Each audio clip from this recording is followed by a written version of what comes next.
예, 안녕하세요. 15강 실전 모의고사 1회에 대한 문제 해설 시작하도록 하겠습니다.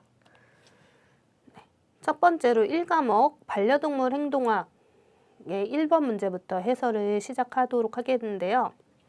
첫 번째는 생득적 행동에 대한 설명으로 옳은 것은 물어봤어요. 생득적 행동이란 뭔가 본능적, 유전적 행동을 뜻하고요. 근데 1번에 보시면 외부 자극에 따라 유동적으로 발달한다. 얘는 후천적. 뭔가 외부 자극 이런 거 후천적인 거잖아요. 그래서 후천적이므로 습득적 행동에 들어가고요. 예, 태어날 때부터 유전적으로 결정되면 고전적이다. 예, 이게 맞죠. 제가 아까 생득적 행동은 본능적, 유전적 행동이다 라고 했잖아요. 그래서 태어날 때부터 유전적으로 나타나는 행동이다라는 2번 설명이 옳은 설명이 되고요. 도구 사용이나 언어 학습이 들어가면 이거는 습득적 행동에 포함이 되고요. 역시 학습을 통해 획득된다. 습득적 행동에 대한 설명으로 볼 수 있습니다. 다음으로 2번 문제를 볼게요. 반려견이 목줄을 잡아당길 때 반대 방향으로 몸을 당기는 행동. 이건 약간 본능적으로 당기는 행동이고 이것을 우리가 반대 반응이라고 합니다. 그래서 2번 설명이 옳은 설명이 되고요. 다음의 설명과 관련 있는 반려동물 행동의 개념으로 옳은 것은 해서 학습이나 경험을 통해 형성된 기억의 물리적 흔적을 의미한다. 이 개념은 앵그램 개념에 대한 설명이에요. 그래서 3번이 맞는 설명이 되고요. 그리고 다음의 설명과 관련 있는 반려동물 행동의 원인으로 옳은 것은 그래서 반려견이 주인에 따르거나 명령에 복종을 한다는 것은 뭔가 서열을 따른다라는 거고 이것은 사회적 행동과 서열 구조와 관련이 있고 즉 그 주인을 리더로 인식하는 거죠. 그래서 이거랑 관련된 설명인 2번이 옳은 설명이 된다고 볼 수 있습니다. 다음으로 반려견의 이행기 특징으로 옳지 않은 것은 해서 이행기란 생후 2, 3주 사이 눈을 뜨고 소리를 듣고 젖을 떼고 걷기 시작하는 시기예요. 그래서 반려견이 이제 막 처음 태어났을 때는 이 생후 1, 2주 갓 태어났을 때는 눈도 못 뜨고 걷지도 못하다가 2, 3주가 되기 시작한 이후부터 2, 3주 이후부터 이제 눈도 뜨고 좀 소리에 반응도 하고 걷기 시작하거든요. 그래서 이러한 시기를 이행기라고 하는데요. 이때 그래서 눈을 뜬다 맞고 걷기 시작한다 맞고 젖을 떼기 시작한다 맞는데 사회화를 하긴 아직은 이릅니다. 사회화는 생후 3에서 12주 사이를 사회화를 시작하는 사회화 단계라고 하거든요. 그래서 이행기 특징으로 옳지 않은 것은 3번이 답이 될 수가 있고요. 그래서 여기도 아까 앞에 설명과 관련이 있는 반려견의 사회화기에 해당하는 기간으로 옳은 것은 해서 이것은 3에서 12주 2번이 답이 될 수가 있겠고요. 다음에 반려견의 치아가 유치 그래서 영구치로 발달하는 시기로 옳은 것은 이란 문제인데 유치는 한마디로 그 아기 때 치아라고 생각을 하시면 됩니다. 영구치는 이제 이 치아가 빠진 다음에 다시 나서 이제 계속적으로 사용하는 치아라고 이해를 하시면 되겠고요. 0에서 2개월은 이제 유치가 나기 시작하고 이제 유치를 사용하는 유치 시기라고 보시면 되겠고요. 5에서 8개월부터가 이제 유치에서 영구치로 유치가 빠지고 영구치가 나기 시작하는 시기고요. 10에서 12개월이 이제 영구치가 다 나기 시작한 영구치가 완료되는 시기. 그래서 1년 이상부터는 다 영구치로 사용이 된다. 영구치를 쓴다. 이렇게 이해를 하시면 되겠고, 따라서 유치에서 영구치로 발달하는 시기는 2번이 맞습니다. 다음에 모성행동에서 분만징후, 즉 새끼를 낳을 때 나타나는 행동으로 모두 고른 것은 해서 소리를 지른, 사실 사람 같은 경우는 출산할 때 막 고통스러워서 소리를 질러서 기억이 맞을 것 같지만 이 반려견의 경우는, 반려동물은 소리를 거의 내지 않아요. 왜냐면 이때 이게 야생적 본능과 관련이 있는데 새끼를 낳을 때는 굉장히 약해져 있는 시기란 말이죠. 이때 소리를 지르면 적이 공격할 수 있기 때문에 반려동물이나 동물들은 좀 소리를 내지 않는 방향으로 진화를 했어요. 그래서 기억은 아니고요. 그리고 이땐 식욕이 떨어져서 사료 많이 안 먹어요. 유두 및 생식기 할 게는 맞습니다. 왜냐면 유두가 붓기 시작하고 그리고 생식기에서는 분비물이 나오기 시작한단 말이죠. 그래서 핥기 시작하기 때문에 디귿 맞고, 그리고 약간 배가 아프기 시작해요. 그래서 복통 때문에 복근 및 근육의 긴장 보이고, 체온은 우리가 새끼를 낳으면 체온은 오를 것 같지만 오히려 체온은 떨어진다, 출산 전에. 그래서 미음도 아닙니다. 그래서 답은 3번이 되고요. 반려견의 기본 예절 교육을 진행하는 시기는 우리가 이제 사회화 시기가 3에서 12주라고 했어요. 12주가 약 3개월이죠. 그래서 보통 사회화 후기부터 예절 교육을 시행을 하는 게 가장 효과가 좋다라고 하거든요. 그래서 생후 3, 4개월부터 이제 진행을 하는 것이 좋다. 이렇게 기억을 해주시면 되겠고요. 그 이후에는 이때는 이제 성견이 돼서 약간 성격이 너무 생겨버려요. 그래서 자기 고집이 세지기 때문에 이때 시작하면 너무 늦고 3, 4개월부터 시작하는 것이 좀 교육의 효과를 높일 수 있다. 이렇게 이해를 하시면 되겠습니다. 다음에 10번.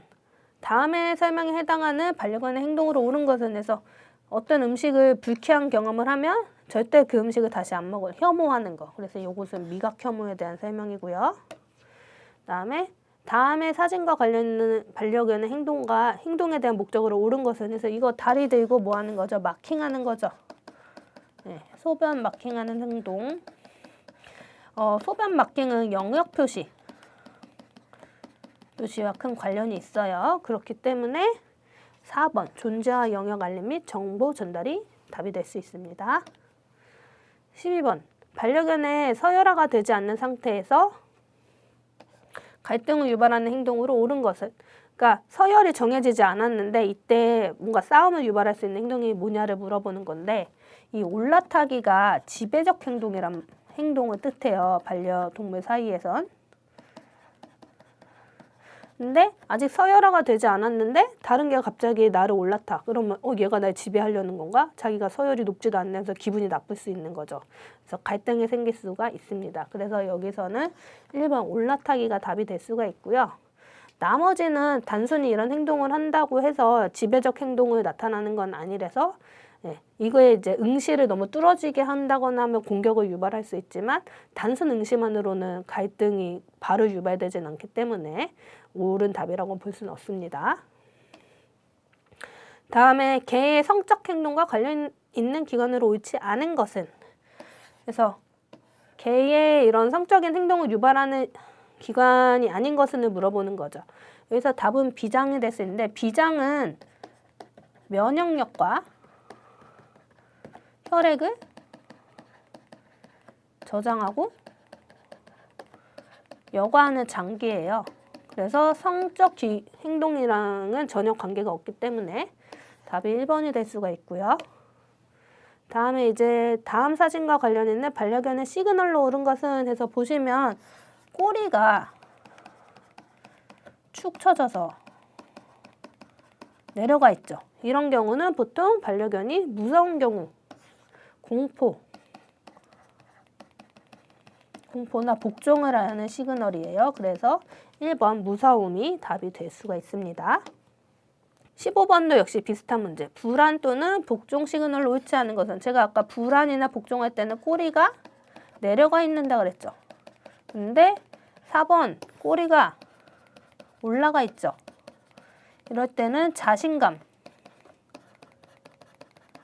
공격성을 드러낼 때의 대표적인 시그널이기 때문에 4번이 될 수가 있습니다. 다음으로 낯선 환경이나 물건을 접할 때 냄새를 맡는 행동을 뜻하는 말로 옳은 것은 해서 이것은 탐색활동이라는 탐색활동을 설명하는 뜻이에요. 그래서 답은 4번이 될 수 있고요. 빙빙 돌면서 꼬리를 무는 행동, 이거는 보통 스트레스를 받을 때 많이 보이는 행동입니다. 스트레스나 지루할 때. 그래서 답은 4번이 될 수 있고요. 다음에 반려견의 배변 문제의 원인으로 옳지 않은 것은 해서 배변 문제는 뭐 아무데나 소변이나 대변을 보는 거죠. 그래서 습관이 잘못 들었거나 사회적 상호작용이 뭐 부족하거나 또는 과잉일 때 아니면 스트레스나 질환이 있을 때 이제 원인이 될 수 있지만 체온 조절은 관계가 없죠. 뭐 내가 너무 더워서 오줌을 아무데나 싸거나 이런 거는 아니잖아요. 그래서 1번이 답이 될 수 있고요.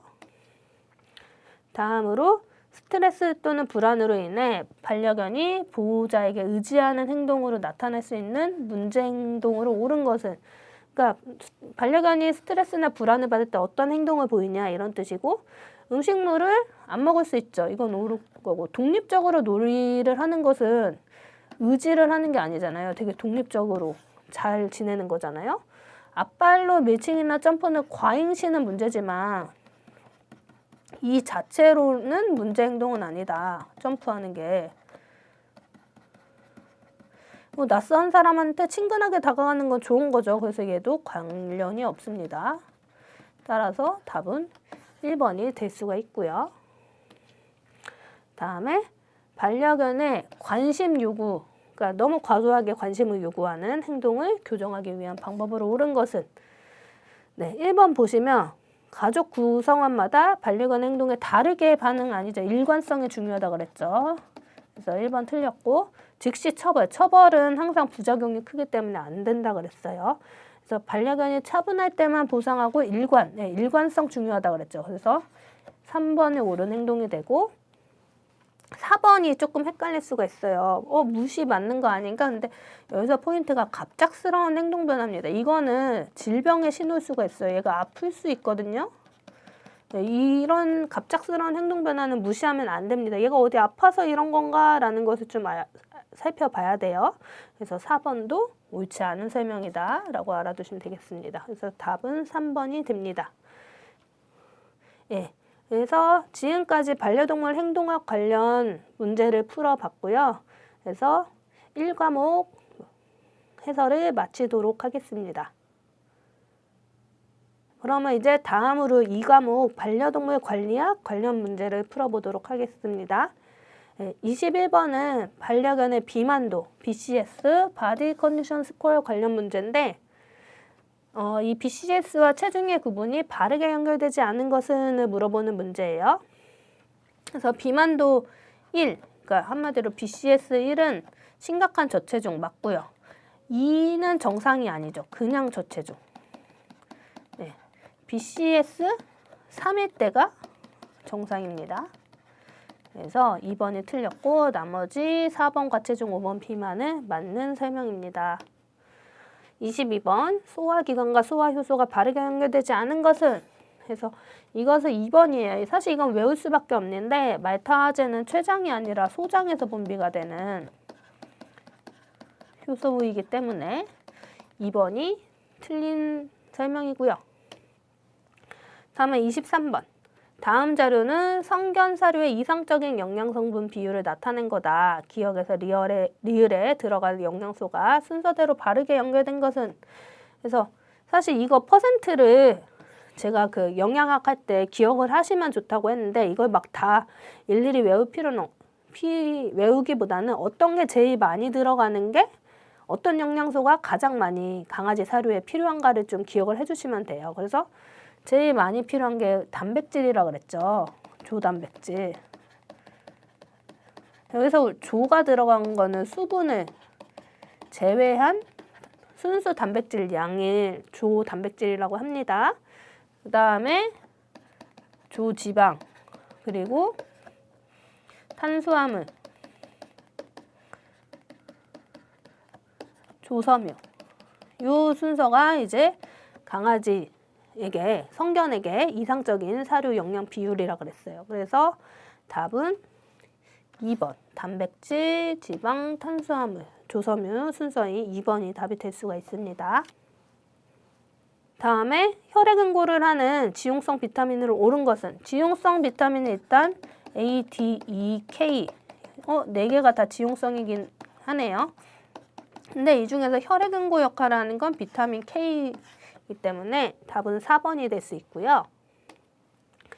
다음에 기역, 니은에 들어갈 음식이 순서대로 바르게 연결된 거. 그래서 걔가 기역을 섭취하면 신부전이 생긴다. 그리고 니은을 섭취하면 적혈구가 파괴된다. 신부전 유발하는 거 뭐라 그랬죠? 포도라 그랬죠. 적혈구 파괴 양파라고 했어요. 그래서 답은 포도 양파가 될 수 있고요. 초콜릿 같은 경우는 신경을 억제를 해요. 그래서 신부전과 적혈구 파괴랑은 관계가 적습니다. 다음에 반려견의 나이에 따른 관리 방법으로 옳지 않은 것은. 보시면 성견 중기에는 뭐 운동성과 활동성이 높죠. 근데 2번 보시면 성견 초기에는 영구치가 노랗게 변한대요. 초기에는 아직 치아가 하얗게 유지된 상태예요. 하얗고 건강한 상태이거든요. 그리고 이 영구치가 노랗게 변하기 시작하면 치석이 쌓이는 건 성견 후기 설명입니다. 네, 그렇기 때문에 2번이 옳지 않은 설명이 되고요. 다음에 노령견 관리 체크리스트로 옳지 않은 것은 수면 패턴 변화 일어날 수 있죠. 노령일 때. 시각인지 저하할 수 있어요. 배변 상태 및 빈도 저하 주의해야 돼요. 급격한 체중 변화는 종양이 있거나 아니면 식욕이 떨어지거나 아니면 뭐 대사가 떨어지거나 하는 어떤 건강 이상의 경우가 많아요. 근데 이거를 무시하면 안 되죠. 그래서 답은 4번이 될 수 있고요. 다음에 28번 반려동물 신체 검사 시 정상 상태로 옳지 않은 것은. 그래서 눈이 맑고 투명한 거 정상이죠. 코가 건조하면 안 되죠. 그 강아지의 코는 항상 촉촉해야 된다고 했어요. 그래서 답은 2번이 될 수 있겠네요. 다음에 반려견의 맥박을 측정할 때 그 사진을 기억하시면 되는데 반려견 맥박 측정 사진 어때요? 그 강아지 그 다리, 뒷다리 안쪽, 허벅지 안쪽에 이렇게 손을 넣는 사진 혹시 기억나나요? 그래서 허벅지 안쪽에 대퇴동맥을 측정을 합니다. 그래서 답은 4번이 될 수 있고요. 다음에 30번 반려견의 호흡수를 측정할 때는 안정적일 때 측정을 해야 정상 호흡수를 알 수 있어요. 흥분 상태이면 호흡수가 정상보다 증가한 상태고요. 자고 있을 때는 호흡수가 오히려 떨어져서 비정확해요. 그래서 안정 상태에서 측정해야 된다. 뛰게 한 후에는 호흡수 정상보다, 사람도 뛰고 나면 호흡수 헥헥헥 거리잖아요. 반려견도 정상보다 높은 상태이기 때문에 정확하지 않습니다. 다음에 31번 개의 질명과 설명이 바르게 연결된 것으로 모두 고른 것은. 코로나. 그 사람의 코로나면 우리가 호흡기 질환을 생각하지만 개 코로나는 주로 설사 구토를 유발하는 소화기 질환이 맞습니다. 기억 맞고요. 심장사상증 모기가 전파하고 심장과 폐동맥 기생해서 심부전과 호흡곤란 유발 맞습니다. 광경병 신경계 이상과 공격성 증가를 보이고 치명적이다. 100% 사망한다. 폐사한다. 맞습니다. 파보는 장염과 출혈성 장염해서 혈변 유발하고요. 구토를 유발하는 전염병 맞습니다. 캔넬코프. 코프는 감기예요. 감기 증상이라고 생각하시면 되고 심한 기침과 호흡기 증상 유발을 합니다. 이거 따라서 얘는 4번. 4번이 기역, 니은, 디귿, 리을, 미음이 답이 될 수가 있고요. 32번. 다음의 설명과 관련 있는 질병으로 오는 것은 주로 너구리 같은 객과 동물을 통해서 전파되고 침 흘린, 사나워짐 등의 증상이 나타나네요. 신경계 이상이 나타난다. 이것은 광경병에 대한 설명이 될 수 있죠. 그래서 답은 1번이 될 수 있고요. 다음에 33번. 예방접종 후 항체가 검사가 일반적으로 활용되지 않는 것은 해서 항체가 검사란 병원체를 방어하는 항체의 그 양을 검사를 하는 거예요. 그래서 항체 양이 충분한지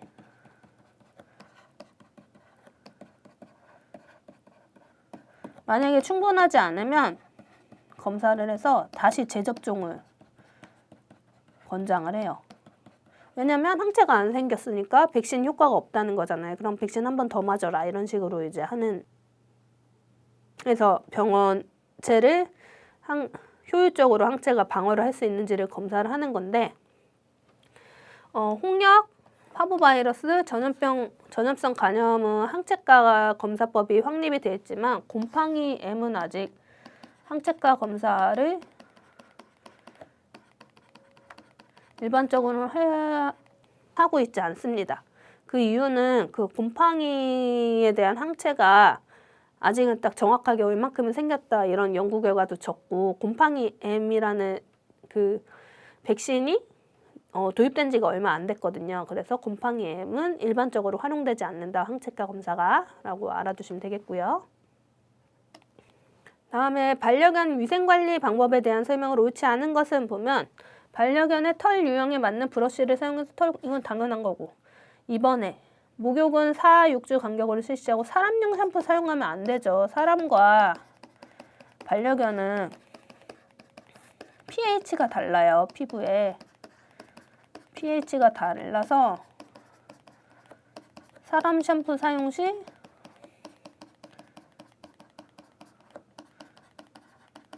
각질도 잘 생기고 건조도 심해지고 피부에 안 좋은 영향을 많이 미칠 수 있으므로 2번이 옳지 않은 설명이 되고요. 다음에 반려견의 응급처치 방법으로 옳지 않은 것은 1번 화상을 입었을 경우 연고를 바르는 건 권장되지 않습니다. 먼저 찬물로 식히는 게 1차. 찬물로 식히고 소독 후 동물병원으로 가야 돼요.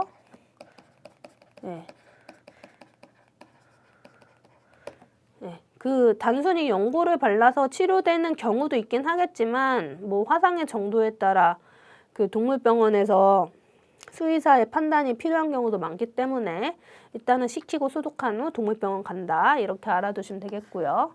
뭐 나머지는 다 맞는 설명입니다. 교통사고 당하면 뭐 병원으로 이동한다.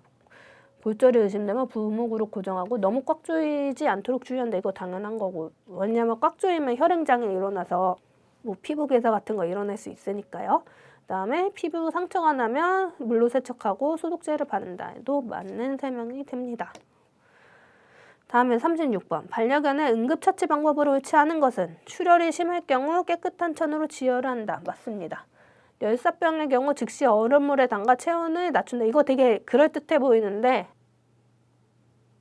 얼음물에 담그면 안 돼요. 얼음물에 담그면 혈관이 수축해서 쇼크가 일어날 수 있거든요. 그래서 되게 위험하기 때문에 얼음물에 담가 체온을 낮춘다. 이거는 하면 안 되는 행동. 그래서 2번이 옳지 않은 설명이 됩니다. 다음 중 소독제와 사용법이 바르게 연결되지 않은 것은 그래서 보시면 이 4번 차염소상 나트륨 락스는 금속을 부식시키거든요. 그렇기 때문에 금속기구 소독하면 안 되겠죠. 그래서 답이 4번이 되고요. 다음에 38번.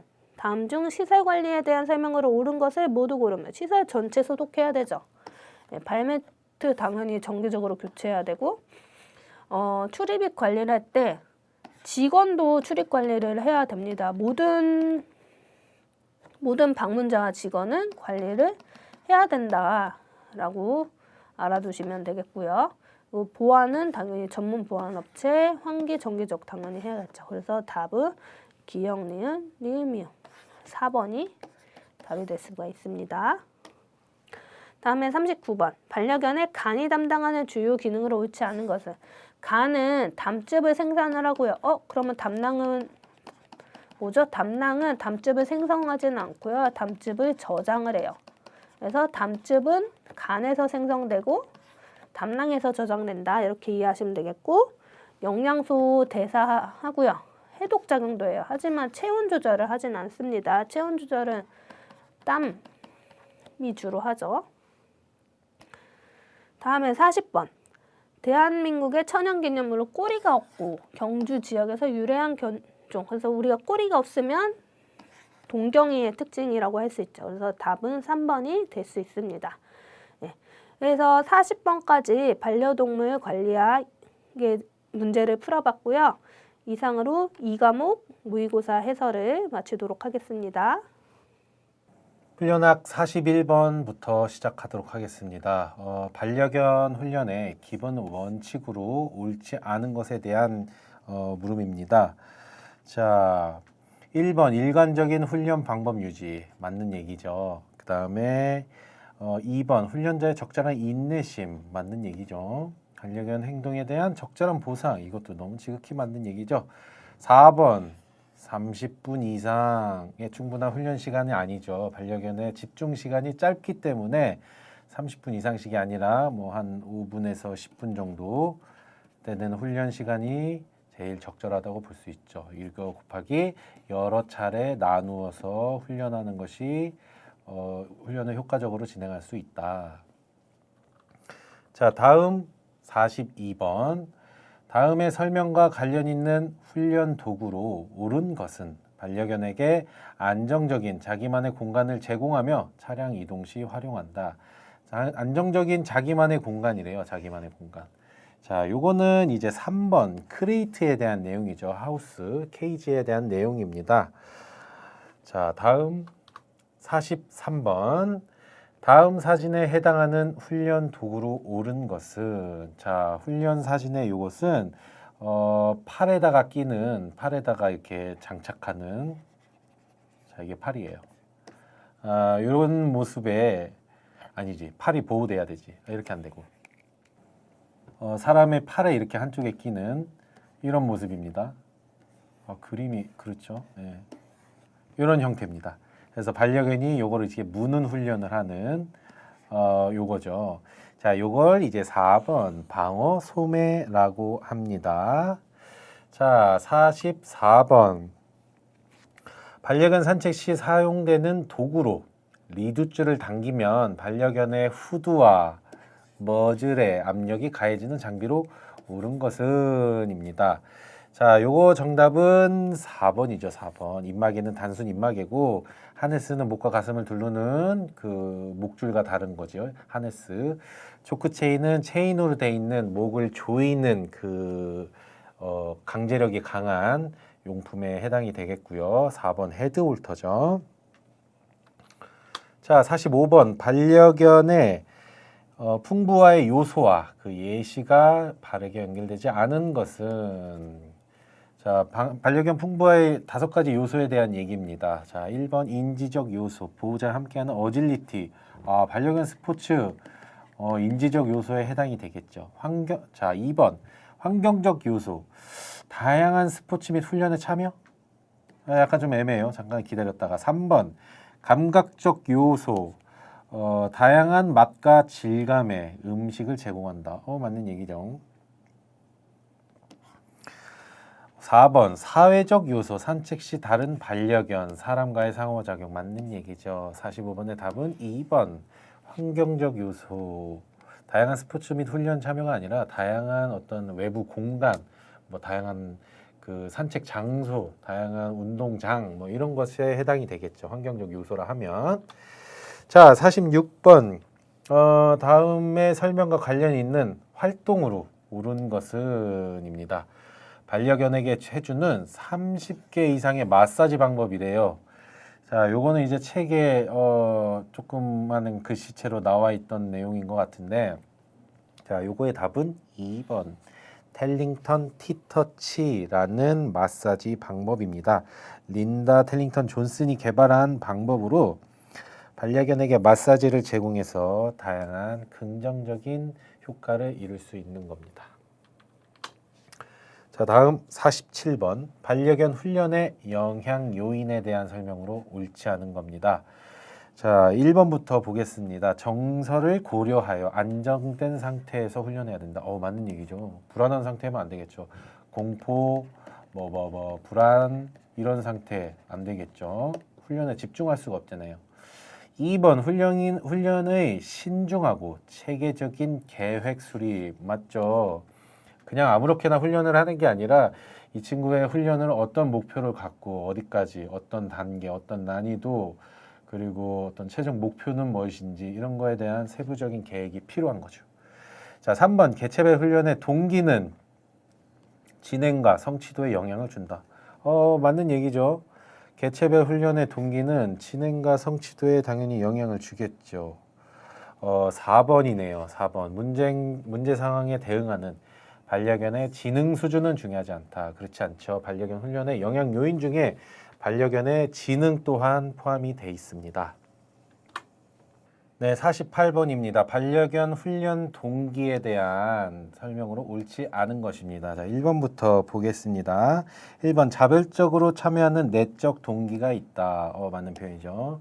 2번 동기는 훈련에 필요한 필수적인 요소로 작용한다. 맞는 표현이고요. 3번 내적 동기를 위해 간식 및 장난감을 제공한다. 간식 및 장난감, 칭찬 이런 거는 내적 동기가 아니라 외적 동기에 해당이 됩니다. 외적 동기.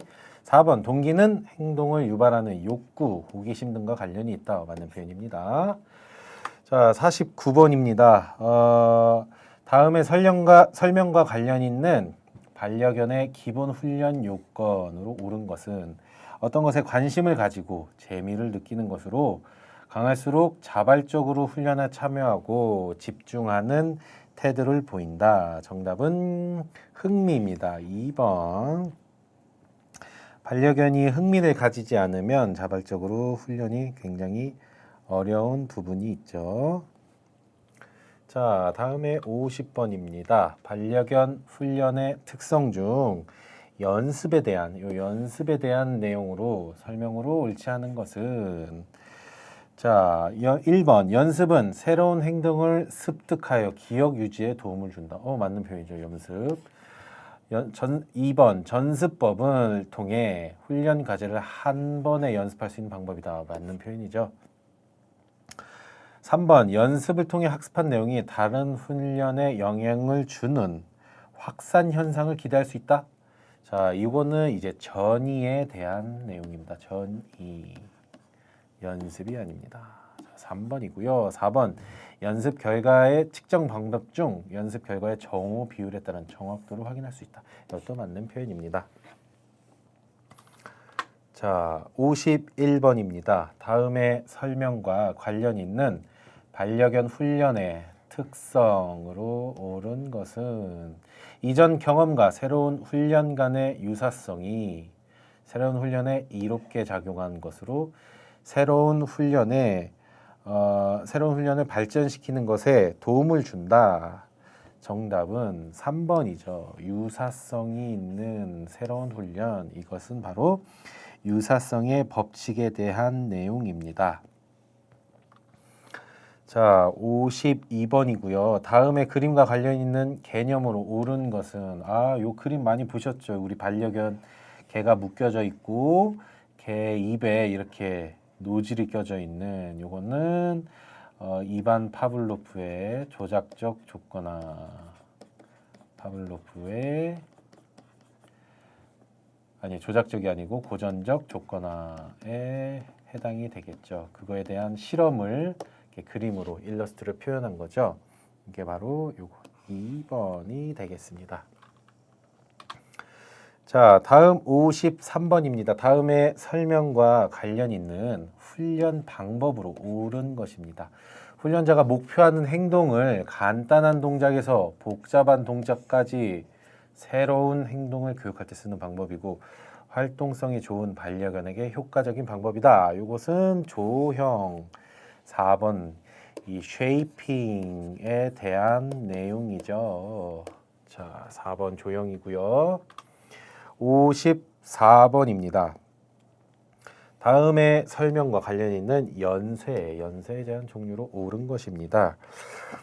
시작 행동부터 마지막 행동을 순차적으로 진행되며 중간 행동 빠뜨리지 않도록 적절히 보상해야 된다. 순차적으로 정답 4번이죠. 순항 연쇄. 자, 55번입니다. 반려견 문제 행동의 종류와 설명이 바르게 연결되지 않은 것은 자 1번부터 보겠습니다. 분리불안, 보호자 부재 시 필요하면 불필요한 짖음 맞죠? 분리불안 있으면 보호자가 이제 반려견 혼자 놔두고 밖에 외출하면 집에서 막 미친 듯이 계속 짖는 행동을 보이는 거죠. 2번 공격 행동, 아픔을 느낄 때 일어나는 행동. 그렇죠. 아픔을 느끼거나 통증, 특히 이제 우리가 동물병원에서 막 치료받을 때 아픔이나 통증이 느껴지면 공격 행동을 보일 수가 있죠. 자, 3번 공포증, 갑작스러운 소리에 반응하는 공포 행동.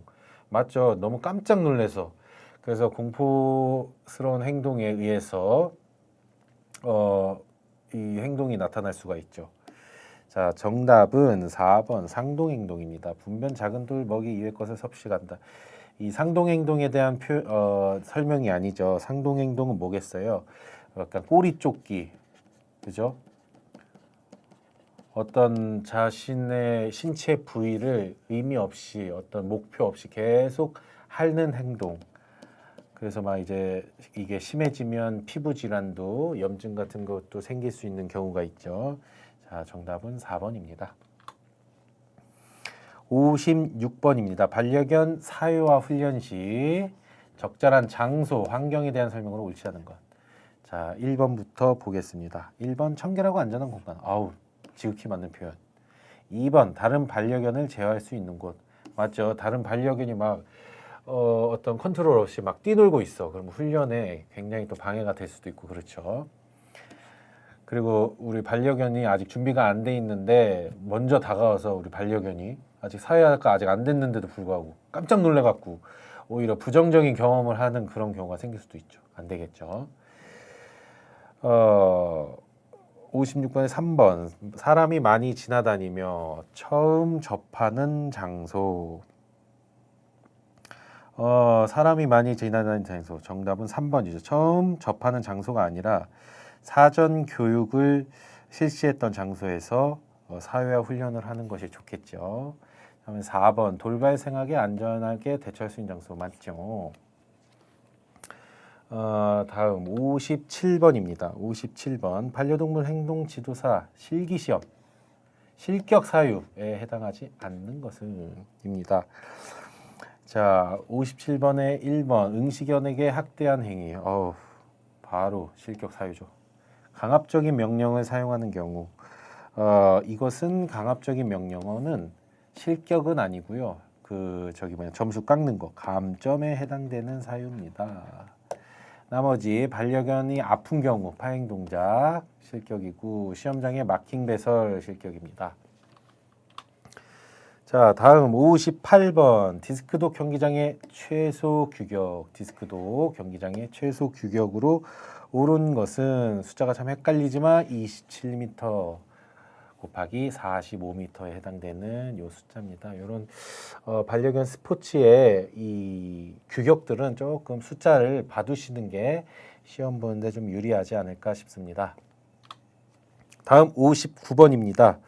다음에 설명과 관련 있는 반려견 스포츠로 옳은 것은 반려견이 스타트 지점을 지나서 4개의 허들을 통과하고 박스에 공을 물고 물고 다시 4개 허들을 넘어 피니시 라인으로 돌아오는 릴레이 경기. 59번의 정답은 4번 플라이볼이죠. 그래서 플라이볼 박스에서 이렇게 생긴 그림 왜 이러지? 그래서 반려견이 요 박스 페달을 밟으면 여기서 공이 뿅 튀어나가면서 그 공을 잡고 다시 허들을 지나서 피니시 라인으로 들어오는 경기 플라이볼입니다. 60번. 자, 치료도우미견 선발 시 기준에 대한 설명으로 옳지 않은 것. 자, 1번부터 보겠습니다. 1번 공격성이 없는 반려견. 당연한 거죠. 치료도우미견 환자나 이런 치매, 면역력이 약한, 그리고 공격에 대해서 적절한 반응을 할 수 없는 그런 어린아이들, 이런 친구들을 위해서, 이런 환자들을 위해서 진행하는 건데, 치료도우미견이 공격성을 발휘하면 안 되겠죠, 당연히. 1번 아니고요. 2번 생후 6개월 이상의 반려견. 정답은 2번입니다. 6개월이 아니고요. 1년 이상입니다. 1년 이상. 1년 이상. 생후 1년 이상 된 반려견부터 치료도우미견 선발에 해당이 됩니다. 다음에 3번 인수공통 감염병이 없는 반려견. 당연한 거죠. 질병이 있으면 안 되겠죠. 4번 기초 복종 훈련이 가능한 반려견. 이것도 굉장히 중요하죠. 자, 여기까지 3차 훈련학 여기까지입니다. 3과목 마무리하겠습니다. 네, 이제 다음으로 4과목 직업윤리 및 법률 문제에 대해서 해설하도록 하겠습니다. 네, 61번 보시면 동물보호법의 목적에 대한 설명을 옳지 않은 것은을 물어보고 있어요. 그래서 보시면 동물의 생명을 보호하고 안전을 보장한다, 이거 당연히 맞는 거고, 복지 증진 맞는 거고, 조화로운 공존 맞는 얘기입니다. 근데 4번 보시면 농장동물은 포함되지 않는다, 이거 아니죠. 그 동물보호법에 그 동물복지 축산농장 인증 관련 법조항도 있는 거 기억하시죠? 그래서 이런 동물복지 축산농장이나 뭐 전반적인 동물 보호를 담고 있기 때문에 4번이 옳지 않은 설명이 된다라고 이해하시면 되겠고요. 다음에 동물보호법상 동물학대 행위에 해당하지 않는 것은 뭐 공포, 불안 유발, 이거 학대 맞죠? 예.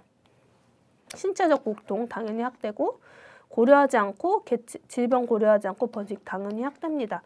네, 적절한 음식과 물을 제공하고 주기적인 건강검진을 실시하는 건 너무 좋은 행동이죠. 학대 아니죠.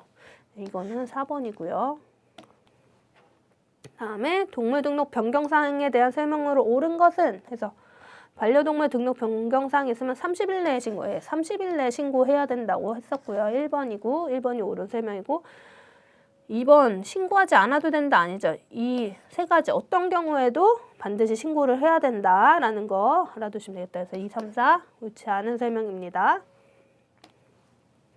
다음에 64번.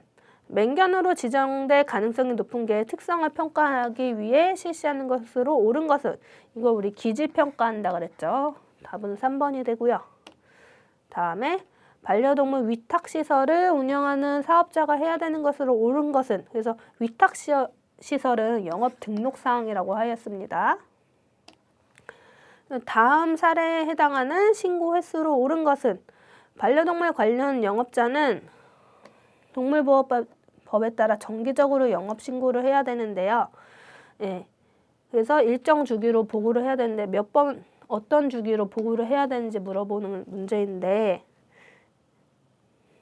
이것은 1년에 1회 보고가 맞습니다. 그래서 이것은 뭐 외울 수밖에 없어요. 그래서 1년에 1회가 답이 되고요. 다음에 영업장에 폐쇄 조치가 내려질 수 있는 경우로 옳지 않은 것은, 허가 없이 영업하면 폐쇄할 수 있고요. 영업 정지를 받았는데 계속하면 폐쇄해야죠. 그리고 허가나 등록이 취소됐는데 영업하면 역시 폐쇄입니다. 4번 보시면 위생점검에서 경미는 약한 지적이잖아요. 이럴 때 바로 폐쇄하지는 않죠. 폐쇄 때는 폐쇄 사항은 아니다 라고 알아두시면 되겠습니다. 다음에 고정형 영상 처리 기기 설치. 이거는 CCTV. 설치가 의무인 장소에 해당하지 않는 것은 예, 이거는 되게 쉬운 문제죠. 일반 반려인 보호자한테 CCTV를 설치를 하는 거는 뭐 사생활 문제도 있고 절대 의무가 아닙니다. 다음에 69번. 1년 이하의 징역 또는 1천만 원 이하의 벌금에 처해질 수 있는 경우로 옳지 않은 것은 예. 사실 이것도 외울 수밖에 없는데요.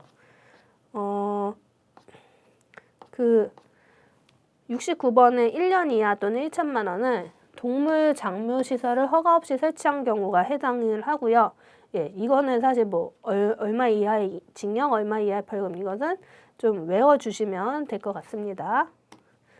다음에 맹견유기에 해당하는 벌칙으로 옳은 것은 해서 맹견유기는 되게 좀 법적으로 세요. 2년 이하의 징역 또는 2천만 원 이하의 벌금을 받을 수 있고요. 다음에 소비자 기본법상 소비자의 책무로 옳은 것은 해서 소비자의 책무는 책임이라고 했죠. 예, 이거는 4번이 될 수 있고 나머지 1, 2, 3번은 정부, 지자체, 의 책무에 들어갑니다. 네. 다음에 72번.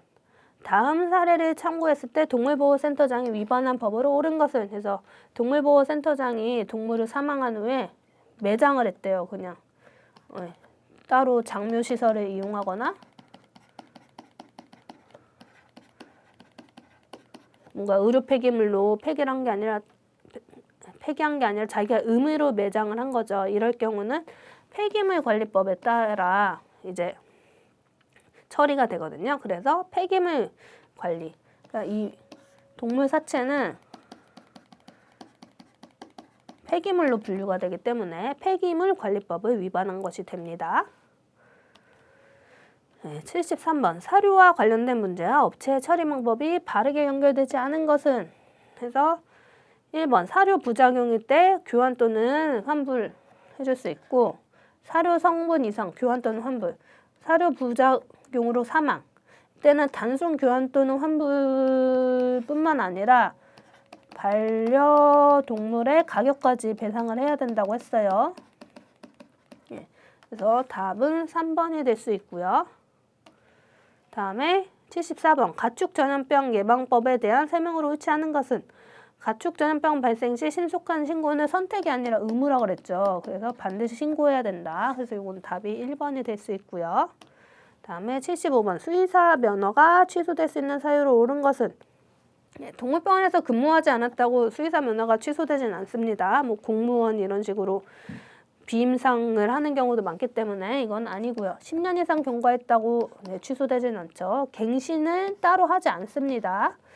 정신건강 증진 및 복지 지원, 정신질환자 복지 지원에 따른 법률에 따른 정신질환자일 때는 예외 사유가 아니면 취소될 수 있다 그랬죠. 그래서 답은 4번이 될 수 있고요. 다음으로 76번 보겠습니다. 다음 사례를 처벌할 수 있는 법으로 옳은 것은 해서 반려견과 함께 산책을 하던 중에 반려견이 지나가는 어린이를 물었어요. 이거는 어린이가 다친 경우고 이것을 우리가 과실치상이라고 합니다. 그래서 형법 과실치상에 따른 형법 처벌에 해당하고요. 1번부터 보시면 채무 불이행 및 손해배상 이거는 계약 관계이기 때문에 관계가 없고요. 2번이 상해죄에 맞지 않나 뭐 다치게 했나라고 생각할 수 있는데 상해죄는 의도적인 폭력인 경우에 그래서 2번은 해당하지 않고요. 그다음에 4번의 동물보호법에 따른 관리소홀 처벌. 관리소홀이라고 보기에는 이거는 의도적 소홀은 아니기 때문에 동물보호법보다는 형법으로 처벌받는 게 맞습니다. 다음에 77번. 다음 사례를 처벌할 수 있는 법으로 옳은 것은 해서 반려견과 함께 산책 중이던 반려견이 이번에 다른 반려견을 물었어요. 앞에서는 사람을 물었고요. 이번에는 개를 물었을 때, 반려견을 물었을 때를 물어보는데요. 이때 우리가 아직 반려견은 물건으로 간주한다 그랬죠. 그래서 과실치상은 사람의 대상일 때 과실치상이라고 해서 이때는 물건으로 간주되기 때문에 재물손괴에 해당을 합니다. 그래서 답은 3번이 될 수 있고요. 78번 반려견의 공원 출입이 가능한 경우로 옳은 것은 해서 사실 반려견은 자연공원, 국립공원, 수목원은 지금은 출입이 불가능합니다. 왜냐면은 반려견이 들어가서 이런 국립공원 같은 거 오염시키거나 막 풀 뜯어 막 그 생태계를 훼손할 수 있기 때문에 출입이 불가능하지만 안내견은 가능하다라고 알아두시면 되겠고요.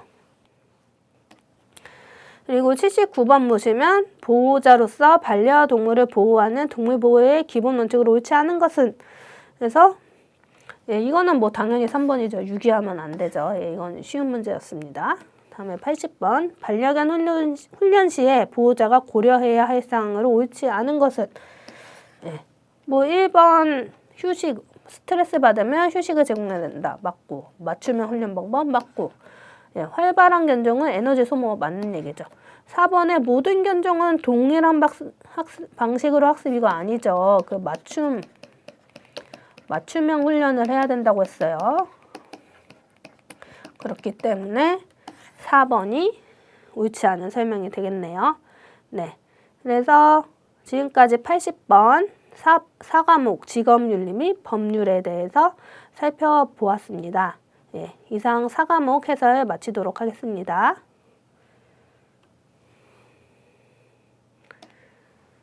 네.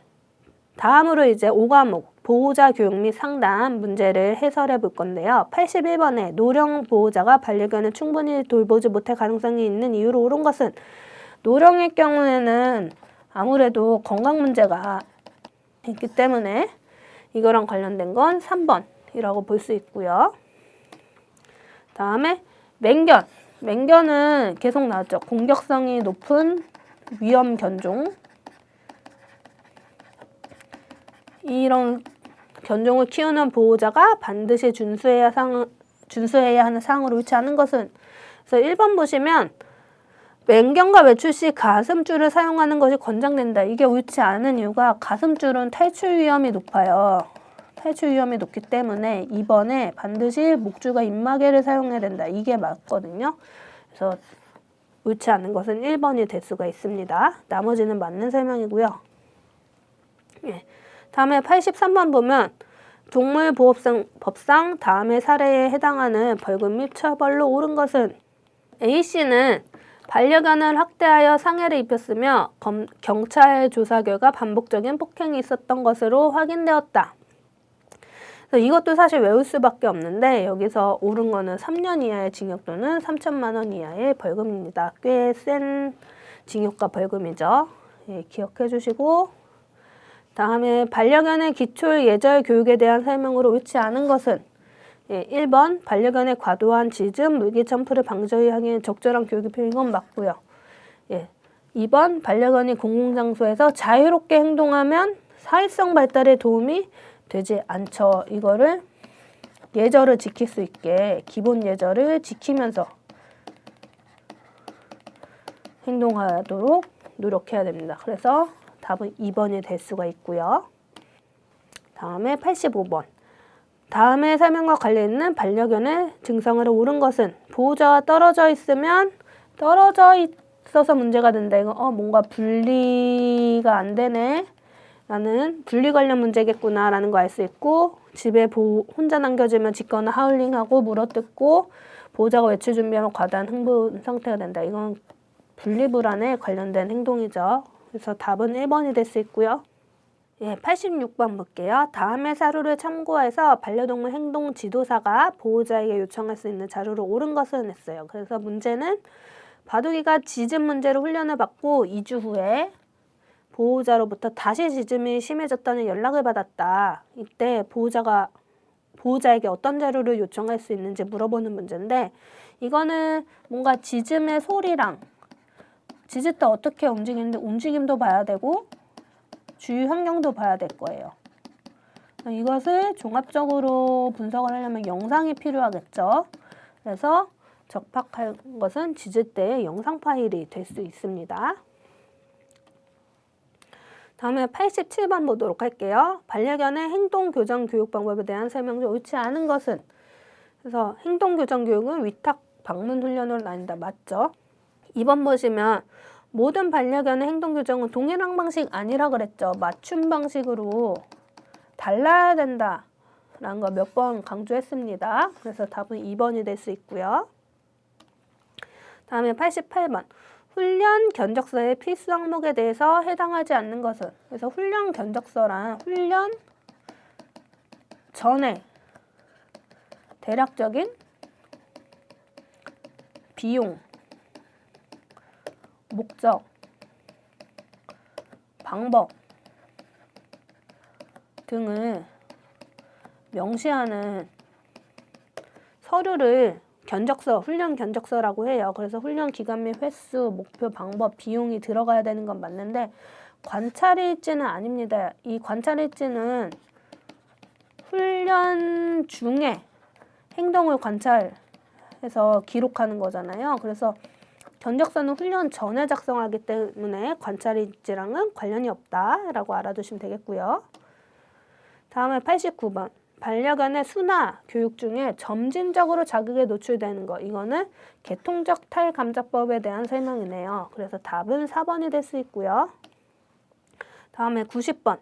반려견의 사회 풍부화 교육 중 산책 시 지나치게 앞서는 교육을 예방을 위한 교육으로 옳은 것은? 해서 일단 1번 보면 반려견이 산책 중 앞서가면 강하게 당기면 안 됩니다. 오히려 이거는 얘가 압박감을 느껴서 부작용이 나타날 수 있기 때문에 1번 아니고요. 2번에 산책 시 반려견이 원하는 방향으로 자유롭게 이동하게 두면 훈련이 안 되겠죠.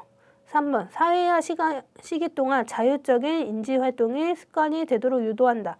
예, 사회화 시기에 교육하는 게 중요하다고 했고 이렇게 자기가 산책을 하면서 인지활동을 좀 자율적으로 하게 되는 건 되게 올바른 산책을 하는데 도움이 됩니다. 3번이 답이 될 수 있고 4번에 4번도 맞지 않나요? 산책 시 반려견이 냄새를 맡을 때마다 교육을 중단해야 되는 거 아닌가요? 그런데 이거는 냄새를 맡는 거는 자연스러운 행동이에요. 네. 이 냄새를 막 과도하게 맡아서 산책이 안 될 경우에는 이제 교육을 중단해야겠지만 냄새를 맡을 때마다 즉시 멈추면 네, 반려견이 너무 이제 산책 시 스트레스를 많이 받겠죠. 그렇기 때문에 4번도 옳지 않은 방법입니다. 다음에 91번 문제를 볼게요. 반려동물 상담 서비스의 특성 중 아래 특징을 설명하는 용어로 옳은 것은? 서비스 제공과 소비가 동시에 이루어진다. 이거는 제공을 하자마자 뭔가 소비가 된다 해서 제공과 소비가 분리되지 않는다 해서 비분리성. 그리고 동시에 이루어지는 동시성과 관련된 설명입니다. 그래서 답은 4번이 될 수 있고요. 다음에 92번. 반려견 보호자가 문제점을 제시할 때 반려동물 행동 지도사가 가져야 할 태도로 옳은 것은? 네, 이거는 되게 쉬운 문제인데 책임 회피 아니죠. 네, 문제 제기 무시하면 안 되죠. 네, 보호자의 입장에서 문제를 이해하고 해결책을 제시한다. 3번이 옳은 설명이고 4번이 특별한 조치를 하지 않으면 안 되죠. 4번도 틀린 보기가 됩니다. 93번. 상담 시 사용할 수 있는 화법으로 옳지 않은 것을? 회유 화법은 없는 화법이에요. 네, 그리고 뭔가 상담을 할 때 신뢰나 정직한 화법을 해야지 이런 회유 화법이 있다고 해도 상대방은 회유하면 안 되죠. 회유는 뭔가 이렇게 상대방을 꼬시거나 하는 화법이잖아요. 그래서 올바르지 않는 화법입니다. 다음에 94번. 반려견 위탁 서비스 환경 조성 시 견종별 신체적 특성을 고려할 때 설명으로 옳은 것은? 네, 도베르만은 단모라서 추위에 약해요. 그렇기 때문에 보온이 중요한 환경 조성 맞고요. 시베리안 허스키는 이중모. 얘는 더위에 약하죠. 근데 보온 잘해주면 더워 죽겠죠. 그래서 네, 옳은 설명이 아니고요. 프렌치 불독은 추운 환경을 프렌치 불독 역시 단모라 추위에 약해요. 온도를 낮추면 안 됩니다. 장무족 반려견은 더운 환경이 아니죠. 추운 환경을 선호하죠. 그렇기 때문에 이 문제에서 옳은 설명은 1번. 1번이 답이 될 수 있습니다. 다음에 95번. 반려동물의 위탁기간에 해당하지 않는 것은, 우리가 위탁기간은 반려동물을 잠시 맞는 서비스라고 했고 호텔, 유치원, 훈련소가 해당한다고 그랬어요. 미용소는 위생관리 기간이기 때문에 위탁기간 아닙니다. 다음에 96번. 반려동물 위탁 서비스 상담 시 응대할 때 태도로 옳지 않은 것은, 답은 2번인데요. 강한 어조를 사용을 하면은 확신을 줄 수는 있지만 보호자의 위축, 심리적 위축을 유발하고 약간 강압적인 느낌을 들 수 있게 해요. 그렇기 때문에 강한 어조는 피하시는 게 좋습니다. 강한 어조보다 부드러운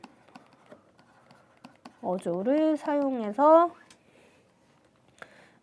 좀 더 신뢰감을 줄 수 있도록 하는 것을 더 권장하고 있습니다. 그래서 답은 2번이 될 수 있고요. 다음에 97번. 반려견 교육 종료 후 사후 관리의 목적으로 옳지 않은 것은, 보호자에게 만족감 제공. 맞죠? 교육이 끝났으므로 반려견의 행동 변화에 대해 더 이상 확인하지 않는다. 이건 아니죠. 반려견의 행동 변화에 대해 계속 꾸준히 확인을 하고 보호자랑 계속 라포, 신뢰를 형성하는 게 사후 관리의 목적이잖아요. 그래서 답은 2번이 될 수가 있고요. 다음에 98번. 훈련 종료 후 사후 관리 방법으로 옳지 않은 것은, 훈련 종료 후 일주일 후 유선으로 상태를 모니터링한다. 해피콜 권장하잖아요. 맞는 설명이고, 보호자 요청했을 때 추가 지도 제공 맞고요. 교육자료 제공 맞고요. 4번. 훈련 종료 후 추가적인 문제 행동 발생 시 보호자가 직접 해결하는 게 아니라 상담을 해서 해결 방법을 제시를 해줘야 되죠.